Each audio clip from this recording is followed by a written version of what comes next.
Hello class 10th। आज हम करने वाले हैं चैप्टर नंबर 4 क्वाड्रेटिक इक्वेशन। इस वीडियो को देखने के बाद मेरी गारंटी है आपको क्वाड्रेटिक इक्वेशन से रिलेटेड कोई भी कैसा भी डाउट नहीं रहने वाला है। कंप्लीट डिटेल में बात करेंगे और शॉर्ट टाइम में बात करेंगे, पर समझा ऐसा दूंगा कि शायद आपको इसके बाद कोई वीडियो देखने की जरूरत नहीं पड़ेगी। देखो क्वाड्रेटिक इक्वेशन होती क्या है, हमने इसी 10th क्लास के सेकेंड चैप्टर में हमने पढ़ा था पॉलिनोमियल के बारे में। पॉलिनोमियल में हमने बहुत अच्छे से समझा था डिग्री के बारे में, डिग्री क्या होती है, और बताया था कि वहाँ पे क्वाड्रेटिक किसको बोलते हैं। तो उसी का एक फॉर्म है the quadratic equation is a polynomial equation with degree 2। Quadratic equation है तो इक्वेशन तो होगी ना, वो इक्वेशन ऐसी इक्वेशन जो जिसकी डिग्री 2 होती है उसको क्वाड्रेटिक बोलते हैं, ठीक है ना। ये हमने पढ़ा है। अगर डिग्री 1 होती है तो पहले तो बच्चों ये समझो डिग्री क्या होती है।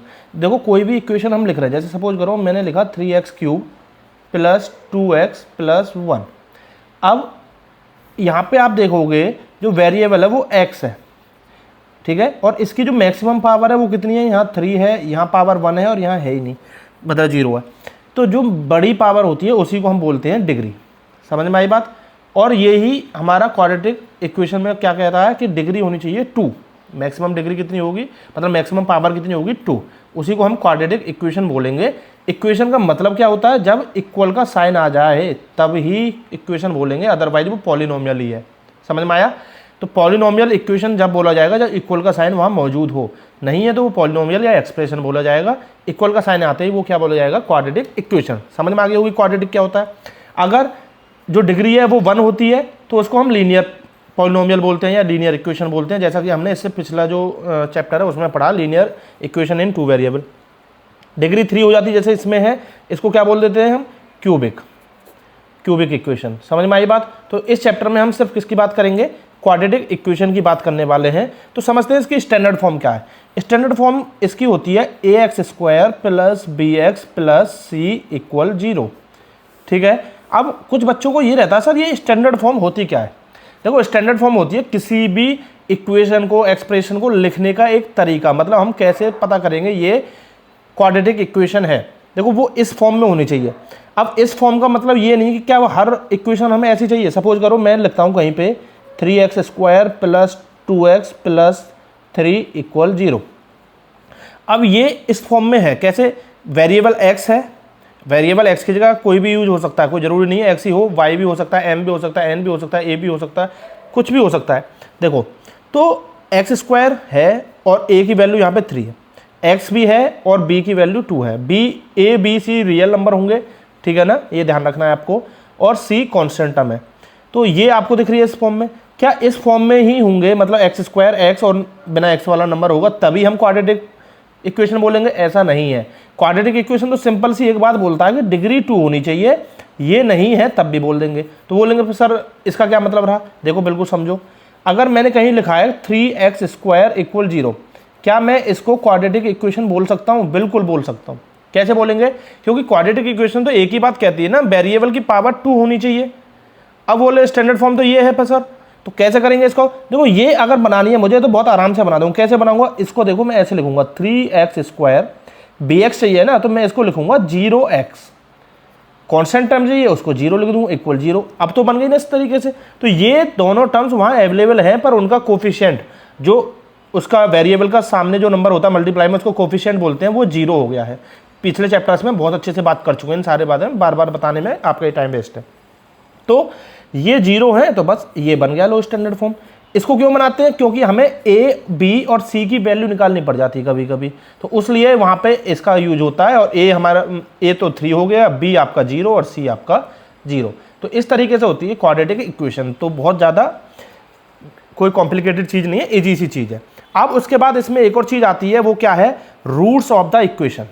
क्या है, roots of the quadratic equation. Roots क्या होता है, देखो रूट से पहले आपने एक चीज़ पढ़ी होगी, सॉल्यूशन, ठीक है। आपने सॉल्यूशन भी पढ़ा होगा, आपने जीरोज भी पढ़े होंगे, जीरोज ऑफ द इक्वेशन और रूट्स भी। ये तीनों चीज़ सेम ही हैं, ध्यान रखना है आपको। सॉल्यूशन, जीरोज एंड रूट्स तीनों चीज़ क्या है, सेम है, तो कोई भी डिफरेंट नहीं है। मतलब कि अब ये होते क्या है वो समझो। कोई भी, जैसे मैंने ये लिखा 3x² plus 2x plus 3 equal 0। अब इसका रूट्स या जीरोज क्या है, देखो पहली बात तो ये समझो क्वाड्रेटिक है तो रूट्स उसके 2 होंगे। कितने होंगे? 2 रूट्स होंगे, 2 रूट्स। क्यों होंगे? पावर 2 है। पावर 3 होती है क्यूबिक में, जैसे यहाँ क्यूबिक थी तो ये पावर 3 थे, इसके रूट्स 3 होंगे। रूट्स होते क्या है? जो ये x है ना, इसकी वैल्यू, ये रूट्स है। अब क्वाड्रेटिक है तो 2 वैल्यू आएंगी, ठीक है ना। पावर 2 है, क्वाड्रेटिक इक्वेशन है, इसलिए x की कितनी वैल्यू होंगी? x की होंगी 2 वैल्यू। 2 वैल्यू कौन सी वैल्यू? ऐसी x की वैल्यू जो इस पूरी एक्सप्रेशन को या पॉलिनोमियल को 0 कर दे, इसके इक्वल कर दे, वो ही इसके रूट्स होंगे या जीरोज होंगे। समझ रहे हो बात को? x की ऐसी वैल्यू जो इस पूरी इक्वेशन में रखने पे और इसको पूरा 0 बना दे, वो ही इसके रूट्स हैं या सॉल्यूशन है या जीरोज हैं। तीनों चीज एक ही होती है। समझ में आई बात? तो अब ऐसी कितनी वैल्यूज हो सकती हैं? 2 वैल्यू, क्योंकि ये क्वाड्रेटिक है। अगर क्यूबिक की बात करेंगे जैसे ये था, तो इसमें कितनी होंगी? इसमें 3 होंगी। लीनियर की बात करें तो उसमें 1 होती है, हम पिछले चैप्टर में बहुत अच्छे से पढ़ चुके हैं। तो रूट्स कितने होंगे क्वाड्रेटिक इक्वेशन के? 2 रूट्स होंगे। समझ में आई बात? 2 रूट्स होंगे ही होंगे। अब कुछ जानकार लोग होंगे, वो कहेंगे नहीं भाई 2 रूट्स नहीं, एक ही रूट्स आ जाते हैं, जैसे 3,3 एक ही सेम आ गए। बिल्कुल सेम आ सकते हैं, पर वो 2 ही कंसिडर किए जाएंगे। दोनों रूट्स सेम आ गए तो इसका मतलब ये नहीं कि 2 नहीं है, 2 हैं पर दोनों सेम आ सकते हैं, ठीक है ना। चलो, तो आप रूट्स भी समझ गए अब इसके। अब इसको सॉल्व करने के मेथड, ठीक है ना। मेथड कौन कौन से होते हैं? 2 मेथड होते हैं, एक फैक्टराइजेशन मेथड और एक होता है यूजिंग क्वाड्रेटिक फॉर्मूला। हो सकता है फैक्टराइजेशन मेथड से आप पहले से ही रूबरू हो, मतलब जानकार हो कि फैक्टराइजेशन मेथड से आपने इक्वेशन को सॉल्व किया हो, पर क्वाड्रेटिक फॉर्मूला आपके लिए very very very new formula है। मतलब क्वाड्रेटिक फॉर्मूला हम इसको सॉल्व करेंगे, समझेंगे, और बड़ा मज़ेदार है। और ये इसका रामबाण इलाज है। रामबाण मतलब कि कई इक्वेशन आपको, क्वाड्रेटिक इक्वेशन ऐसी मिलेंगी जो इससे सॉल्व करना आपको मुश्किल, बहुत डिफिकल्ट हो सकता है, पर ये एक ऐसी चीज़ है भाई, कुछ भी लिया मैं सॉल्व करके दे दूंगा। समझ में आया? तो ये दोनों मेथड क्या है वो समझते हैं, ठीक है।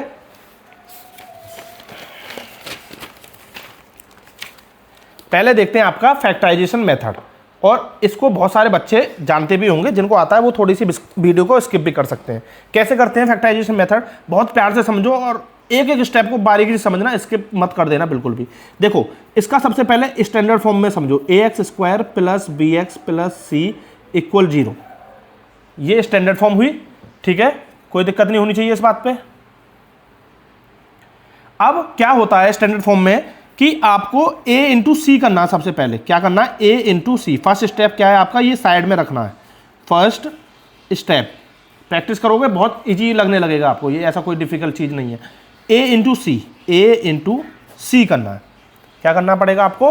a × c। कैसे करेंगे? देखो, यहाँ पे अगर कंपैरिजन करें तो a की वैल्यू क्या है? a की वैल्यू होती है जो x² का कोफिशिएंट होता है, जो कि यहाँ पे 6।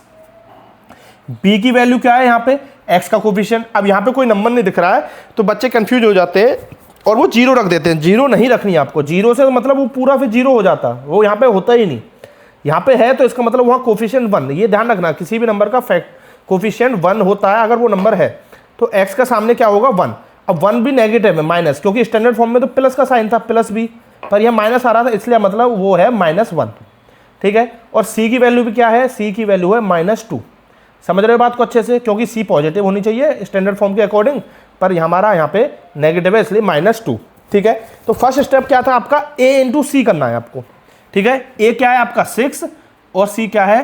तो मैं यहाँ पे करूँगा a × c, जो कि है 6 × -2, मतलब कितना होगा? 6 × 2 = 12 - 12। कोई दिक्कत नहीं होनी चाहिए यहाँ तक, बहुत इजी सा स्टेप है ये, ठीक है ना। a × c किया, उसके बाद क्या करना है? जो आपका प्रोडक्ट आया, जैसे यहाँ पे -12 है, इसके 2 नंबर बनाने हैं जिनकी मल्टीप्लाई करके -12 आए। अब एक छोटी सी बहुत इंपॉर्टेंट बात समझो, जब भी प्रोडक्ट नेगेटिव होगा, जब भी प्रोडक्ट नेगेटिव होगा, तो कब पॉसिबल है जो प्रोडक्ट नेगेटिव होगा?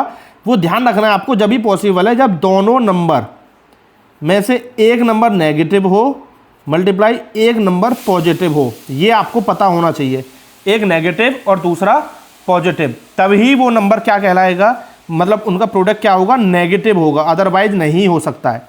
एक नेगेटिव एक पॉजिटिव, डजंट मैटर कि ये वाला नेगेटिव है या ये वाला, एक नंबर नेगेटिव होना चाहिए।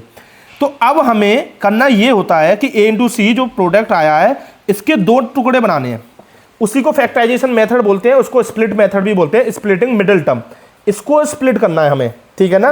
तो हमें क्या करना है, देखो जैसे ये नंबर लिखा हुआ 6x² माइनस एक्स माइनस 2, ये बेटा ये वाली जो चीज़ है ना ये आपको यहाँ पे करनी ही नहीं है, ये साइड में आपको करना है। कई बार आप माइंड में भी कर सकते हैं, बस जो सॉल्यूशन है वो यहाँ पे करना है, ठीक है ना। तो समझो कि हमें इसको तोड़ना है, मिडिल टर्म को स्प्लिट करना है।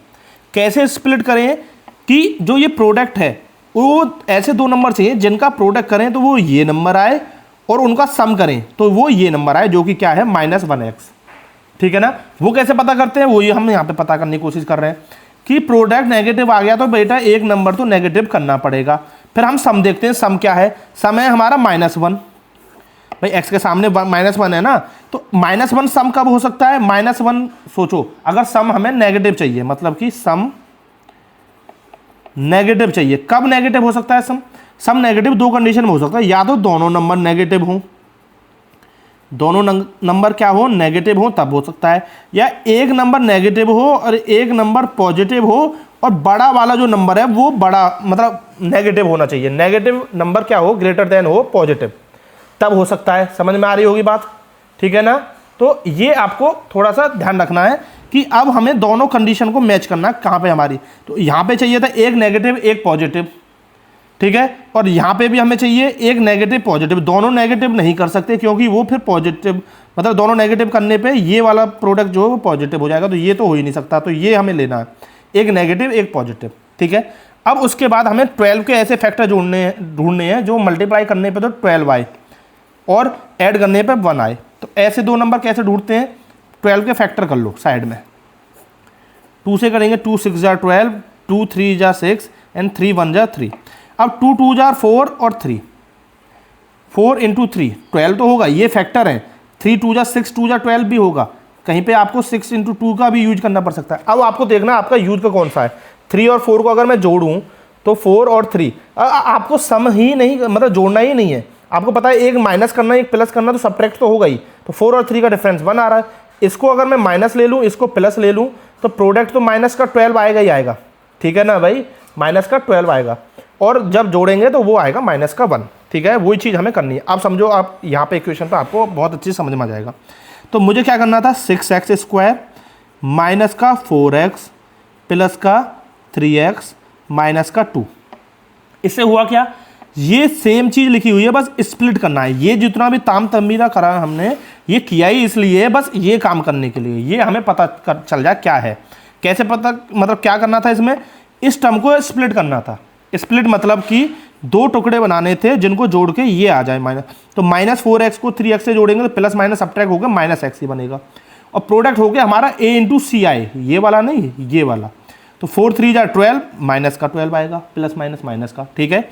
अब इसमें क्या करना है, कॉमन लेना है आपको, 6x² और 4x में से क्या कॉमन दिख रहा है, पहले नंबर में से कॉमन लेंगे, 6 और 4 में से क्या कॉमन लिख रहा है, 2, कॉमन मतलब डिवाइड करना होता है, एक ही नंबर से सेम नंबर से हम कॉमन करेंगे, तो 2 जैसे ही हम डिवाइड करेंगे तो यहाँ पे क्या बचेगा 3 और एक x भी कॉमन लेना, x यहाँ पे भी है, x² है, यहाँ पावर 2 है तो पावर 2 तो कॉमन नहीं ले सकते, यहाँ पे नहीं है, एक x ले सकते हैं, तो जब x² में से x गया तो क्या बच गया, एक x बच गया, -2 कॉमन चला गया, x चला गया, तो 4 को डिवाइड करेंगे 2 से तो ये बच गया, ठीक है। ये चीज़ समझ में आई।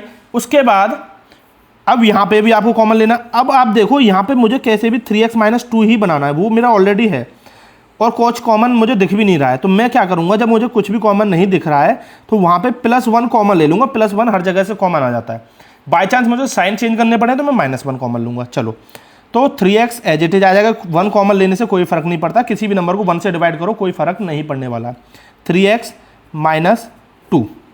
अब क्या करना है, इक्वल 0 के है, ये ऑलरेडी यहाँ पे 0 था तो ये भी इक्वल 0 के है, इक्वल 0 चलता है। अब मैं क्या काम करूंगा, 3x - 2 कॉमन ले लूंगा इधर से, तो जैसे ही मैं 3x - 2 कॉमन लूंगा, यहाँ क्या बचा है 2x, यहाँ क्या बचा +1 इक्वल 0, ठीक है। ये चीज़ समझ में आ गई होगी, कोई दिक्कत नहीं होनी चाहिए यहाँ तक, ठीक है। अब उसके बाद ये दो नंबर मल्टीप्लाई में, इनको अगर मैं उधर भेज दूं ट्रांसपोजिशन से, तो ये उधर जाके डिवाइड में हो जाएगा 0 डिवाइडेड बाय 2x प्लस 1, और 0 के डिवाइड में कुछ भी हो तो वो 0 ही है। भाई जिसके पास कुछ भी नहीं है वो उसमें कितने भी लोगों में बांट लो 0 ही रहना है। तो एक बार इसको उधर भेज देंगे तो क्या हो जाएगा 3x माइनस 2 इक्वल 0। अब -2 को भी उधर भेजेंगे क्योंकि x की वैल्यू निकालनी है ना हमें, तो ये क्या हो जाएगा बेटा, ये हो जाएगा 3x इक्वल 2, -2 उधर जाएगा, प्लस का 2 हो जाएगा, माइनस है तो प्लस हो जाता है, प्लस है तो माइनस, मल्टीप्लाई तो डिवाइड, डिवाइड है तो मल्टीप्लाई। अब 3 मल्टीप्लाई में उधर जाएगा तो डिवाइड में हो जाएगा। x की वैल्यू क्या हो जाएगी 2/3, एक वैल्यू तो ये आ गई। अब क्वाड्रेटिक है तो दो वैल्यू आएंगी, ठीक है। पर हमने जब इसको इधर भेजा था 0 के, तो फिर ये बुरा नहीं मान जाएगा कि भाई मैं ही क्यों जाऊँ, ये भी तो जा सकता था, ये भी तो मल्टीप्लाई में है, तो ये तो सेकेंड केस में हम इसको भेजेंगे। अब इसको उधर भेज देंगे तो क्या बचेगा 2x प्लस 1 इक्वल 0, प्लस 1 उधर जाएगा -1 हो जाएगा, 2x इक्वल -1, x इक्वल -1/2। ये आ गई आपकी सेकेंड सॉल्यूशन, ठीक है भाई। x की दो वैल्यू आ गई, यही था आपका फैक्टराइजेशन मेथड। होप आपको समझ में आया होगा। चलिए अब नेक्स्ट की तरफ मूव करते हैं। और हाँ, ये जीरोज हैं उसके, आपको चेक करना है तो इस वैल्यू को आप इस इक्वेशन में रख के देख लो। x की जगह पे आप 2/3 रख लो या -1/2, इसमें अगर पुट करोगे तो ये 0 हो जाएगी, तभी आपका सही है, नहीं तो आपका आंसर गलत है फिर। चलो नेक्स्ट देखते हैं आपका क्वाड्रेटिक फॉर्मूला। क्वाड्रेटिक फॉर्मूला को कैसे यूज करना है वो समझते हैं, ठीक है ना। तो क्वाड्रेटिक फॉर्मूला क्या होता है बेटा, क्वाड्रेटिक फॉर्मूला है आपका -b प्लस -√d/2a। अब बच्चे डर जाएंगे सर ये क्या दे दिया, ये तो बड़ा खतरनाक सी चीज़ है, आप तो बोल रहे थे बहुत मज़ेदार चीज़ है। बिल्कुल बहुत आसान चीज़ है। देखो -b आप भूल गए क्या, अगर मैंने स्टैंडर्ड फॉर्म की बात की थी तो मैंने क्या बोला था, ax² plus bx plus c equal 0 बोला था या नहीं। a b c निकालना कोई बहुत बड़ी बात है क्या, नहीं है। तो b आप निकाल लोगे, a निकाल लोगे, d की बात है, d क्या है, d होता है बेटा डिस्क्रिमिनेंट। डिस्क्रिमिनेंट कैसे निकालते हैं आपका, b² - 4ac। ध्यान रखना d की वैल्यू कैसे निकालोगे, b², b आपको पता है ये रहा, -4 × a की वैल्यू आप निकालोगे आराम से, और c की वैल्यू, ये आपको d निकालना है। देखने में लग रहा होगा सर बहुत ज़्यादा स्टेप हो गए, पर ऐसा नहीं है, उससे ज़्यादा इजी पड़ता है। वहाँ पे फैक्टराइज करने में कई बार दिमाग का दही हो जाता है, पर इसमें नहीं होगा, ठीक है। अब हम क्या करेंगे, इस इक्वेशन को सॉल्व करेंगे इससे, ठीक है ना। तो सॉल्व करने से पहले आप नेचर ऑफ रूट्स और समझो। नेचर ऑफ रूट्स क्या होते हैं, देखो कोई भी इक्वेशन है उसके मैंने बताए थे आपको कितने जीरो जाएंगे। क्वाड्रेटिक फॉर्म, अगर क्वाड्रेटिक इक्वेशन है तो 2 रूट्स आएंगे। अब 2 रूट्स आएंगे तो वो 2 रूट्स कैसे होंगे, देखो ये पता चलता है d से, b² - 4ac। अगर ये आ जाए ग्रेटर देन 0, अब बच्चे कुछ इन चीज़ों को देख के बहुत घबरा जाते हैं, greater than 0, equal 0, less than 0, sir ये है क्या। अगर मैं इसी को बोलूं कि बेटा अगर d, अगर मैं बोल देता हूं d अगर बेटा पॉजिटिव हो, d इक्वल हो पॉजिटिव, तो वो तो आप बहुत अच्छे से लगता है यार ये तो पॉजिटिव नंबर की बात कर रहे हैं, 1 2 3 हो गया। अब मैं यही चीज़ बोलूं बेटा d अगर हो नेगेटिव, तो आप समझ जाओगे माइनस के d हो तो बहुत आसान है, इसमें भी कोई दिक्कत नहीं होती आपको। अगर मैं बोलूँ बेटा d इक्वल 0, तब भी आपको कोई दिक्कत नहीं होती, d अगर 0 आ जाए तो वो हो गया। तो वही चीज़ तो यहाँ पे लिखी हुई है, मैथमेटिकल लैंग्वेज में ही लिखा हुआ है। कैसे लिखा हुआ है देखो, जब बोला गया d ग्रेटर देन 0, 0 से बड़ा, d हमेशा 0 से बड़ा जब भी आएगा, तो 0 से बड़ा कब होगा, पॉजिटिव नंबर। 0 से ऊपर ही तो होते हैं पॉजिटिव नंबर, 1 2 3 4 5 6 7 ये जितने भी है, तो वही तो लिखा हुआ है d इज ग्रेटर देन 0, मतलब कि पॉजिटिव होना चाहिए d। तब क्या होता है, तब होता है 2 डिस्टिंक्ट रूट्स। 2 डिस्टिंक्ट रूट का मतलब दोनों रूट्स अलग अलग होंगे। जैसे कि अभी हमने पिछले क्वेश्चन को सॉल्व किया था, उसमें दोनों रूट्स अलग अलग आ रहे थे, मतलब एक अगर 3 आ गया दूसरा हो सकता है 4 आ जाए, एक 5 आ गया दूसरा हो सकता है 7 आ जाए, एक 3/2 आया दूसरा हो सकता है -1/2 आ जाए, मतलब दोनों रूट्स अलग होंगे अगर d ग्रेटर देन 0 है। वो कैसे पता करेंगे, d जैसे हम निकालेंगे इस फॉर्मूले से, तो जो वैल्यू आई अगर वो प्लस में आई तो हम बता देंगे भाई इस इक्वेशन के जो रूट्स होंगे ना वो दोनों अलग अलग होंगे, सेम नहीं होंगे। d अगर 0 आ जाए, इसकी वैल्यू अगर 0 आ जाए तो क्या बोल देंगे, 2 इक्वल रूट्स, दोनों रूट्स इक्वल होंगे, सेम टू सेम होंगे। 2 रूट्स तो होंगे पर सेम ही होंगे, मतलब अगर कहीं 3 आया तो वो 3 3 आ जाएंगे दोनों के, 3 3 2 2 1/2 तो 1/2 वो सेम आ जाएंगे। तो अगर कब, जब d equal 0, d is less than 0, less than 0 का मतलब नेगेटिव, ठीक है ना। अगर डी नेगेटिव आ गया मतलब -2, -3, -1/2, -5 कुछ भी आ गया नेगेटिव, तो वो बोल देंगे no real roots. No real roots का मतलब रूट्स नॉट एग्जिस्ट, रूट्स बनेंगे ही नहीं, सॉल्व होगा ही नहीं, ठीक है ना। There is no roots because discriminant is less than 0 और नेगेटिव, डिस्क्रिमिनेंट नेगेटिव है इसलिए कोई रूट्स नहीं होगा। There is no real roots, ये हम सिंपल सा आंसर लिख देंगे। कोई इक्वेशन हमें हाथ लगेगी ऐसी जहां पे डी नेगेटिव आए। समझ में आई बात। तो अब हम डी निकालेंगे सबसे पहले। तो इसका सबसे मेन जो वो है डिस्क्रिमिनेंट मेथड। इसको क्वाड्रेटिक के साथ साथ डिस्क्रिमिनेंट मेथड भी बोलते हैं, इसको आप श्रीधराचार्य फॉर्मूला भी बोलते हैं, ठीक है ना। ये आपको ध्यान रखना, क्वाड्रेटिक के साथ साथ डिस्क्रिमिनेंट श्रीधराचार्य, ये भी आपको कई बार एग्जाम में पूछ लेता है भाई श्रीधराचार्य बताओ क्या होता है या डिस्क्रिमिनेंट मेथड क्या होता है। तो यही मेथड है, कोई अलग नहीं है। डी फॉर डिस्क्रिमिनेंट याद रखना। चलो सबसे पहले हमें डी निकालना है। डी कैसे निकालेंगे, ए बी सी की वैल्यू निकालो। सबसे पहले ए की वैल्यू इसमें कितनी है 6, बी की वैल्यू कितनी है -1 और आपकी सी की वैल्यू कितनी है -2, ठीक है। कोई दिक्कत नहीं होनी चाहिए। अब सबसे पहले क्या करना है, डी की वैल्यू निकालनी है जो कि है b² - 4ac। तो मैं यहाँ निकाल लेता हूँ डी इक्वल b² मतलब -1 का स्क्वायर -4 इंटू ए की वैल्यू कितनी है 6 इंटू -2, ठीक है। तो कितना हो जाएगा -1 का स्क्वायर 1 माइनस माइनस मल्टीप्लाई हो रहा है माइनस प्लस और 6 4 जा 24 2 जा 48। तो डी की वैल्यू कितनी आ गई बेटा 49, ये डी आया, ठीक है। अब डी पॉजिटिव आया है, नेगेटिव या इक्वल 0 आया, तीनों चीज में से एक ही चीज आएंगी। तो आपको यहाँ दिख रहा है पॉजिटिव है, ग्रेटर देन 0 आया डी, तो इसके मतलब दो अलग अलग रूट्स होंगे, ठीक है ना। जो कि हमें पता है, हमने पिछली जो फैक्टराइजेशन मेथड से सॉल्व किया था उसमें जो यही तो इक्वेशन सॉल्व की थी, तो उसका ये आया। चलो अब डी तो हमने निकाल लिया। फॉर्मूला क्या कहता है, देखो फॉर्मूला ये प्लस माइनस आपको दिख रहा है ना, इसका मतलब ये होता है कि आपको जब दो रूट्स निकालने, एक बार प्लस लेना है एक बार माइनस निकालना। तो रूट्स को हम कई बार अल्फा और बीटा ले लेते हैं। तो अल्फा निकालना तो आप क्या लिखोगे -b plus √d upon 2a। वहीं आपको अगर बीटा की वैल्यू भी निकालनी, मतलब दूसरा रूट निकालना, वो कैसे निकलेगा -b, अब एक बार प्लस ले लिया एक बार माइनस ले लेना अपॉन 2a, ठीक है। कई जगह √d नहीं लिखा होता, वहां पे लिखा होता है क्या √b² - 4ac, ये लिखा होता है, ठीक है ना। तो इससे कंफ्यूज नहीं होना है, वो यही लिखा हुआ है, ठीक है। अब d की वैल्यू तो ये थी आपकी 49। अगर मैं बोलूँ √d की वैल्यू, क्योंकि √d चाहिए हमें, तो √d कितना हो जाएगा बेटा 49 का रूट मतलब कि 7, ठीक है। ये वैल्यू इसमें पुट करेंगे, बस सॉल्व करते चले जाएंगे, आपका आंसर आ जाएगा। देखो कैसे आएगा। अब a की वैल्यू आ गया -b plus √d upon 2a। तो अल्फा आया, ये अल्फा मतलब एक जीरोज निकाल रहे हैं हम। तो alpha equal to -b, minus ये माइनस अलग रहेगा, ध्यान रखना, बहुत बच्चे गलती करते हैं इसको, वो माइनस इसको ही रख लेते हैं। नहीं, ये नेगेटिव अलग है और ये वाला माइनस अलग है, मतलब कि माइनस इंटू 1, b की वैल्यू है -1 तो वो अलग माइनस रहेगा, प्लस √d की वैल्यू हमारी 7 है। तो मैं यहाँ लिखूंगा 7 अपॉन 2a, 2 इंटू 6 क्या इतना हो जाएगा, minus minus plus 1 + 7 8 upon 6 2 jar 12 alpha, ठीक है ना। 4 से काटेंगे 4 2 जार 8 एंड 4 3 जार 12, अल्फा मतलब आ गया 2/3। एक वैल्यू आ गई एक्स की 2/3, ठीक है भाई, कोई दिक्कत नहीं होनी चाहिए इस बात में। अब हम बीटा भी निकालेंगे साथ में, ठीक है भाई। बीटा की वैल्यू निकालेंगे मतलब कि दूसरा रूट्स निकालेंगे। आप चाहो तो एक्स ही रख सकते हो दोनों तरफ। तो माइनस इंटू -1 रखेंगे, वही चीज़ हो जाएगी, ये तो 1 ही हो जाएगा, प्लस का 1 - 7, बस √d जो है ना वो माइनस का हो जाएगा अपॉन 2a, 2 इंटू a वही 6 12 आएगा, कोई दिक्कत नहीं होनी चाहिए इसमें, सब चीज़ सेम रहती है, बस यहाँ माइनस होता है, यहाँ प्लस था वो माइनस हो जाएगा।